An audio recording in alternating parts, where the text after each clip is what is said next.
What's good with y'all boys? It's your boy Donnie, aka Wrestling Guy Undisputed, back with another video. The first video of 2025. We lit.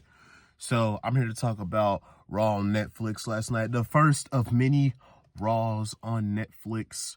It was lit. The show was lit. I fucked with it heavy. You got motherfuckers complaining, talking, oh, I didn't like it. It was a disappointment. This, that, and the third. Like, this is what y'all dumb motherfuckers get. Like, I hate to tell y'all, like, I hate to be the one to break this down to y'all, but like, this what happens with these fans, bro. They expect everything to be like a freaking spectacle. Like, even somebody on WWE themselves, they was like, it feels like a WrestleMania. I mean, for Raw standards, I mean, it was a pretty fucking stacked show. It was probably one of the most stacked Raws in quite some time. I would say so myself. But yeah, it was a good Raw, in my opinion. I liked the show. It didn't feel like 3 hours, in my opinion. It didn't feel like 3 hours. It was good top to bottom. I mean, yeah, it was a little filler towards the middle, but overall, not a bad show. Like, yes, we could have, like, the show would have been better without Hulk Hogan, bro. Because why do they keep bringing this man back, bro? It's just, yes, I understand. Hulk Hogan, he's a legend. He's done a lot for the business. And without Hulk Hogan, there probably wouldn't even be no damn WWE, if we're being honest. But over the time, there's been motherfuckers that's been setting the bar that's better than Hogan. And there's way better, like Bret Hart, Steve Austin, freaking Shawn Michaels. Where the fuck was Shawn Michaels? I know he runs NXT, but he's not that far, you know? Triple H be like, yo, can you just come up here, you know, talk about Raw and this and that and the third. Like, I'm pretty sure he would have came there no problem. But yes, quit bringing back Hulk Hogan. Please and thank you. But yeah, anyway, man, Raw on Netflix, the first Raw on Netflix was pretty good. The show starts off with the High Chief, The Rock. He comes out, cuts a promo, you know, basically doing what Triple H did when he opened the show. Yeah, the show starting off with The Rock was pretty crazy. You know, he was talking about how, like, he's the people he acknowledged, talking about Cody Rhodes and how he didn't fucking bust his head open last year. And they were sharing tequila on his Instagram. Like, shit was crazy, dog. And The Rock, I guess he's a good guy for now. But yeah, The Rock, he's a good guy for now until he eventually turns on Roman, because I still think there's something with them that's going on. I don't know when they're gonna do it, but it's Roman Reigns versus Solo Sikoa in Tribal Combat. This was actually a good match. I liked it, you know, the interference and everything. I didn't expect Kevin Owens to come out and stun Roman Reigns. I did not expect that. It caught me off guard. I thought we were gonna at least get, you know, Drew McIntyre, because, you know, Drew McIntyre, he's saying he's going to gun down the OG bloodline. And everybody that's involved, that cost him the WWE title at Clash at the Castle in 2022. But, yeah, Kevin Owens came out, gave Roman a stunner. It caught me off guard, and I was just like, what the fuck? And he was going to give Roman the package pile driver until Cody comes out, saves the day. They fight in the crowd, and then it's down to Roman and Solo. Roman hits back-to-back spears, gets the 1, 2, 3. Roman Reigns is the OTC, the only tribal chief in 2025. No more tribal chief for Solo Sikoa. Wonder what him and the new bloodline is going to do on SmackDown. Are they still going to run roughshod? Like, what is this new character arc for Solo? And I just wonder what happens there with them two. So that should be very interesting. Moving on, we had John Cena come out. He cuts a promo basically saying he's in the 2025 Royal Rumble. And yes, I don't care what anybody says. He should tie Steve Austin having 3 Rumble wins. Have him win the Rumble, go to WrestleMania, lose the world title. I think they might have him lose at his last Mania, but have a fucking banger match against somebody, Cody, Gunther, whoever they wanted to go up against. But yeah, Cena basically declaring himself for the Rumble. Then we get Rhea Ripley versus Liv Morgan.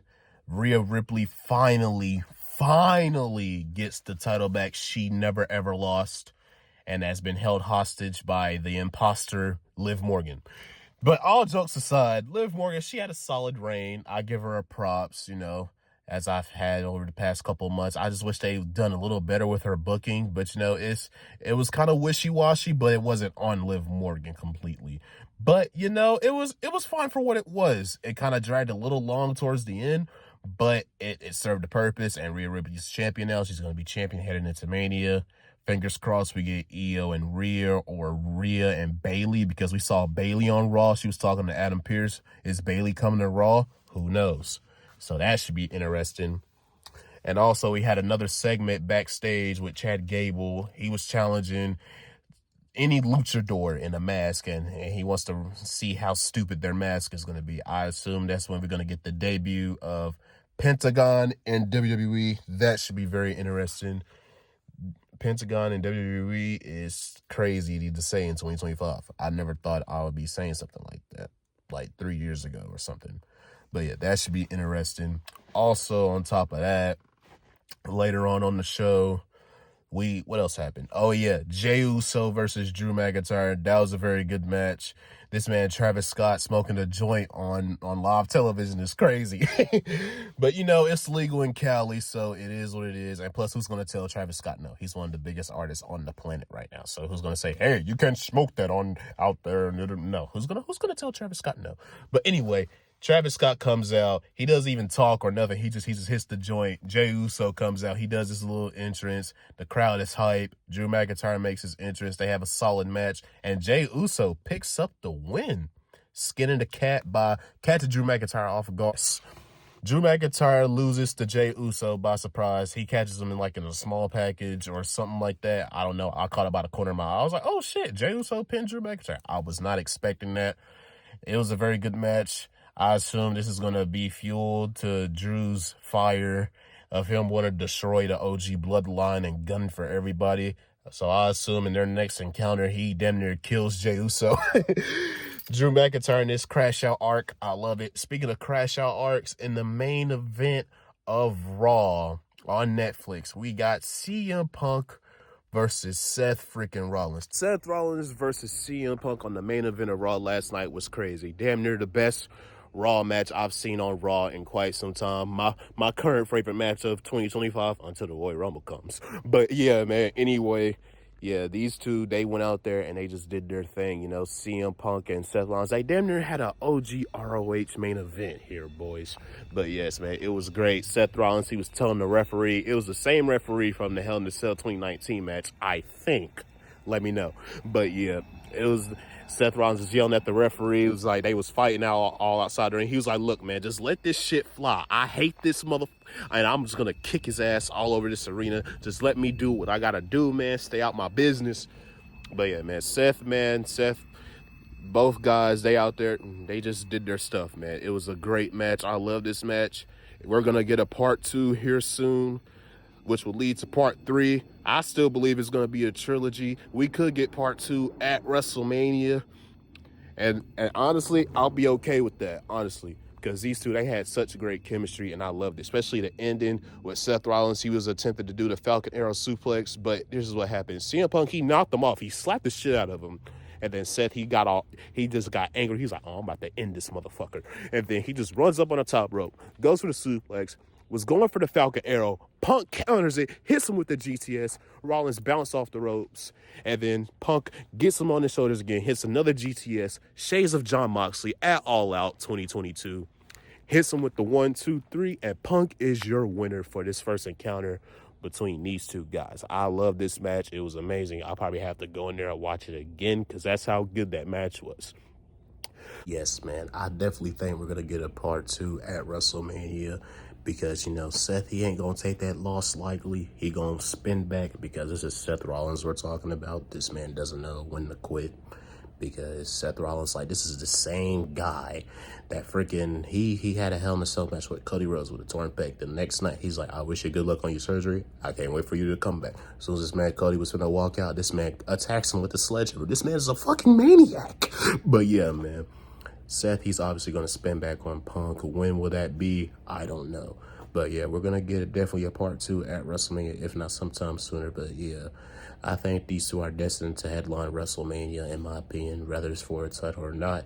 Who knows? This road to WrestleMania is going to be very interesting. But yeah, man, that was Raw on Netflix. It was a very good show, in my opinion. It wasn't the best Raw ever or anything, but it was a very good show. It was a good way to spend my 3 hours. A lot of people didn't like it, but I didn't. But, you know, it is what it is. You can't like everything in this world. But it's whatever, honestly. But yeah, Raw next week should be pretty good. Got the street fight between Finn Balor and Damian Priest. Hopefully they get the win, the Priest, so they can move on from this whole Judgment Day versus the Terror Twins and thing, whatever. And what else? Oh yeah, the IC Women's Title Finals. Lara Valkyria versus Dakota Kai. That should be a very good match. So yeah, man, Raw on Netflix. Episode 1 was a success. I can't wait to see what happens next. The first video 2025. We up. I'm gonna try to be as consistent as possible because, you know, I'm trying to get them subscribers up. It's only up from here, gang. But yeah, love y'all. Catch y'all on the next one.